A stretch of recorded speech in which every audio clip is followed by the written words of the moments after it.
Lacero. Author's note: this is a fanfic that takes place in the Ready Player One universe. If you haven't read Ready Player One, this story won't make much sense. Also, it has some spoilers, so you should definitely not read this if you haven't read the book. Ready Player One is copyright 2012 by Ernest Cline. Lacero sat in the shuttle's cargo bay, lost in his own thoughts.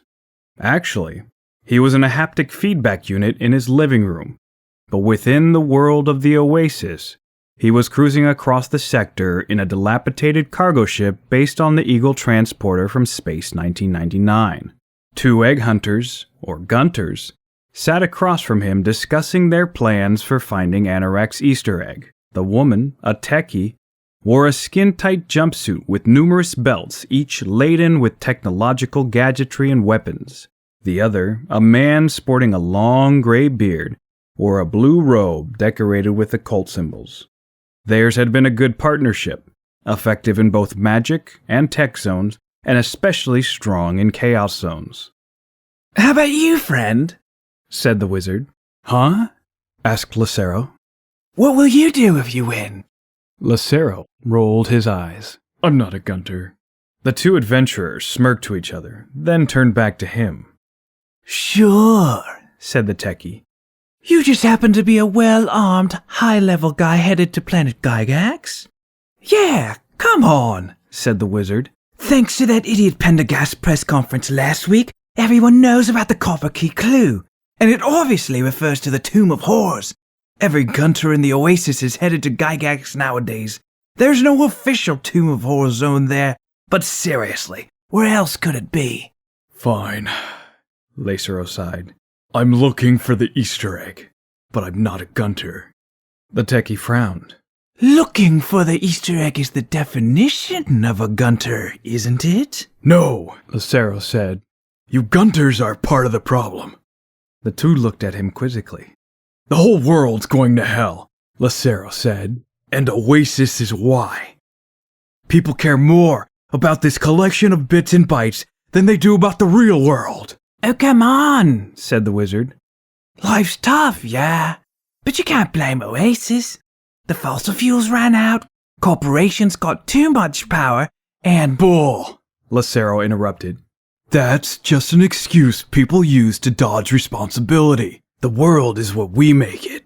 We could have found solutions to the energy crisis if we tried, and the corporations only took over because no one else was willing to deal with the crap necessary to run a society. No one cared. The whole damn world is obsessed with this place. It's a constant escape from reality, but it's not reality. And the real world is crumbling around us while the people obsess over idiotic video games." "Oasis does tons of good for people," the techie protested. "Their schools are the best primary educational system in the world, and they're free." "Yeah, whatever," Lacero said.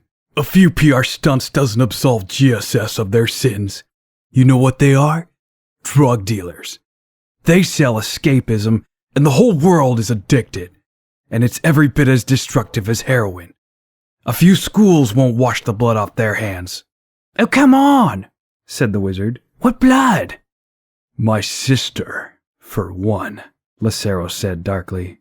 The two gunters remained silent for a moment. Then, the wizard said, "Okay, what do you mean?" "She spent every waking moment in her haptic," Lacero began. "She ignored friends, family, and anyone else who cared about her. She'd only leave Oasis long enough to eat and sleep, and half the time she'd do that while wearing her haptic anyway. She lived in a meth-infested tenement, spending what little money she had left from Dad's will on her stupid obsession. When Halliday died, she went into overdrive. When the hunt first started, people didn't realize everyone would get stumped. Some thought it would only be a matter of days, maybe weeks, before it was all over. She became obsessed. She stopped sleeping because it took up too much time. She started taking meth to stay awake. She figured she could sleep later. You can guess where this is going. She'd been dead in her haptic for 3 days before she was discovered. The only reason anyone noticed was because neighbors complained about the smell. Drug overdose, of course. Sheesh, said the techie. Sorry for your loss. That's terrible. You want to know what I'll do if I win?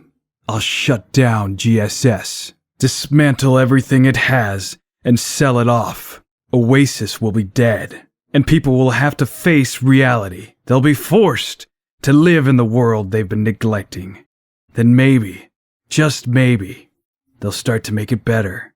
Meanwhile, I'll be rich. You're kind of a zealot, said the wizard. You know that. Damn right, I'm a zealot, Lacero said. This isn't a game. The fate of the world is literally at stake here, and I would happily kill for this cause. And I don't just mean avatars either. I mean in the real world. You get me? The two Gunters were cowed into silence. It didn't matter. He wasn't interested in the approval of escapism addicts or anyone else in the Oasis. As far as he was concerned, they were all enemies. Gygax turned out to be a bust. Not only was it crawling with Gunters, there was no hint of the Tomb of Horrors anywhere. It would be another 2 months before he made progress.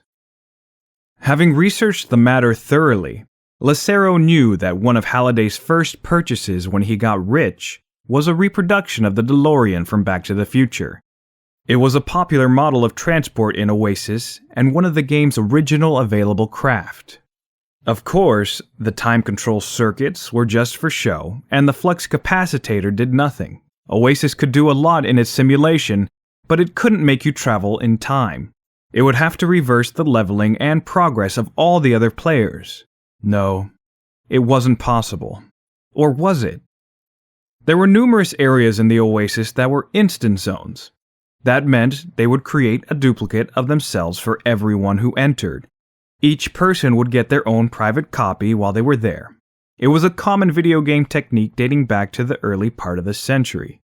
Lacero realized that an instant zone, having only one player to work with, could actually have time travel as a mechanic. So he bought a DeLorean time machine. They were available at countless shops, and started exploring as many instant zones as he could. At each one, he would try the various dates Marty McFly traveled to in the films. November 5th, 1955, October 26th, 1985, October 21st, 2015, and September 2nd, 1885. It never worked. The car would go through the motions of sparking, flaming tire tracks, and a bright flash when he reached 88 miles per hour, but no time travel would occur. At least, not until he got to Cloud Cuckoo Land. Cloud Cuckoo Land was a planet covered with the most extreme and bizarre conspiracies anyone had ever come up with. It had a number of scenarios players could take part in, from uncovering an Illuminati, to finding crashed alien spacecraft, to any other strange or New Age ideals people could imagine. On Cloud Cuckoo Land, they were all true. Occasionally, people wondered why there was a reproduction of Mount Shasta in an otherwise unimpressive mountain zone. Those that had visited it also wondered why they were placed in an instant zone when there wasn't anything worth doing there. Lacero had picked up on this oddity while searching around for instant zones and decided to check it out. Once there, as usual, he tried the various Back to the Future dates. He had the flying version of the DeLorean, so getting up to 88 miles per hour was not a problem. But as usual, nothing happened, other than some special effects. He was about to leave when a thought struck him. What's so special about Mount Shasta? He did a simple search online for Mount Shasta in the 1980s and found something significant: the harmonic convergence. The harmonic convergence was a new age, cultish phenomenon that came and went in 1987. It was supposedly a major event in the Mayan calendar that coincided with a planetary alignment. The convergence was strongest in certain power centers, of which Mount Shasta was the most potent. In reality, it was just a bunch of drug-addled hippies convincing themselves they'd had a shared experience. It was a perfect scenario for Cloud Cuckoo Land, but there was one catch. The harmonic convergence could not be done at any old time. It began on August 16, 1987, and only lasted 2 days. Lacero typed the date into his time circuits. He gunned the hover drive until he hit 88 miles per hour, and the usual flash happened with flaming tire tracks left behind him. But this time, something was different. A moment ago, it had been winter. Now it was much greener, and a large crowd was visible at the base of the mountain. He'd traveled in time. He landed the DeLorean at the edge of the crowd and joined them. At least 100 people, all in 1980s apparel, sat in a circle and chanted. Had they been real people, he would have been disgusted by the ridiculous display, but these were just NPCs controlled by the computer and part of the scenario. He sat among them and half-heartedly chanted as well. After a few moments, clouds formed over the chanting circle and the wind picked up. The NPCs cheered as the harmonic convergence began.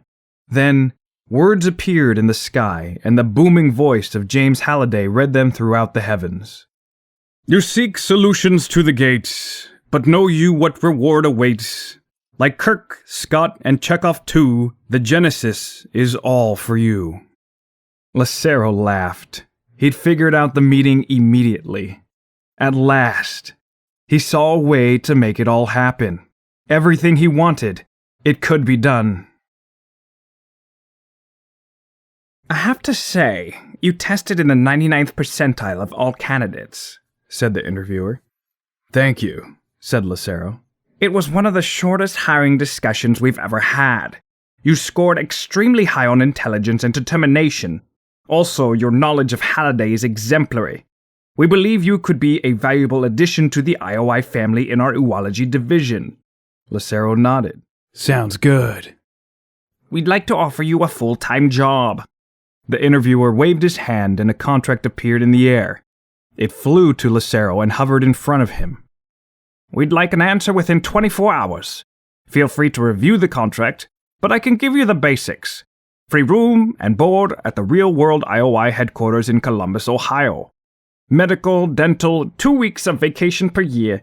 The usual stuff, and if you are the one who actually finds the Easter egg, you'll get a $25 million bonus. Of course, should you find the egg, all benefits from it become the property of IOI. Understood, said Lacero. He took a moment to look over the contract. There was a lot of legalese, but it was clear that IOI would get all the GSS stock if he found the egg, and they would also control any special abilities his avatar got as a result. It didn't matter. They'd never get a chance. The harmonic convergence made that clear. You seek solutions to the gates, but know you what reward awaits. It didn't get much more blatant than that.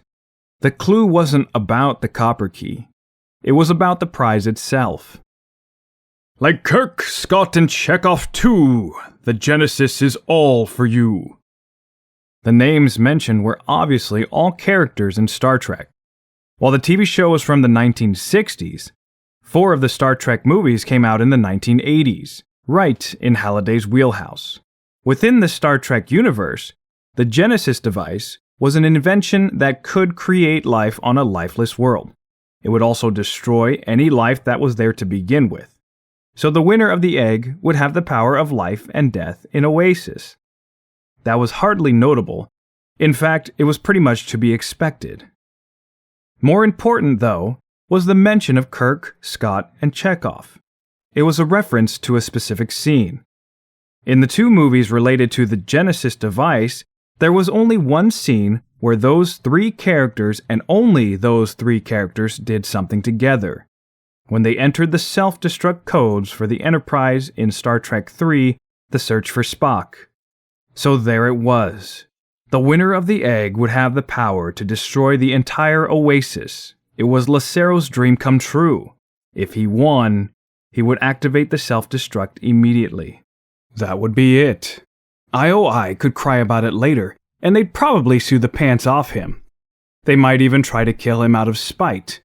But they wouldn't be able to bring Oasis back. I'm sure everything will be in order, Lacero said, pressing his thumb to the contract to sign. Great, said the interviewer. Oh, and we're going to need your real name for legal purposes. Sorrento, he said. Nolan Sorrento. The interviewer shook his hand. Welcome aboard, Nolan. Your employee number is IOI 655321. I think you'll fit right in.